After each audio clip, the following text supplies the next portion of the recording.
అయ్యా అప్పట్లో వైసీపీ ప్రభుత్వంలో ఉన్నప్పుడు ఏ రకంగా అయితే ₹1,00,00,000 ప్రతి కార్మికుడికి ఇచ్చి తోడుగా ఉన్న నేపథ్యం పరిస్థితులు ఏ రకంగా జరిగాయో అదే మాదిరిగా ప్రతి ఎంప్లాయీకి మేము ఇంతకుముందు చేసి చూపించినాం.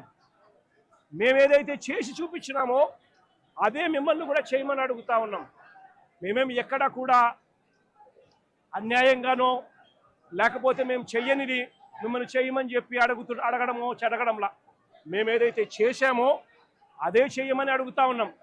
వెంటనే వాళ్లకు ఈ ₹1,45,00,000 అదనంగా వాళ్ళకి ఏదైతే వస్తూ ఉన్నదో దాంట్లో నీ ప్రమేయం ఏదైతే లేదో వాళ్ళకు సంబంధించిన group insurance, provident fund, gratuity, risk insurance ఈ రూపేణ వాళ్ళకు వస్తూ ఉన్న ₹1,45,00,000 ఏదైతే వస్తూ ఉందో దానికి అదనంగా మరో ₹1,00,00,000 ఖచ్చితంగా వాళ్ళకి ఇవ్వాలి.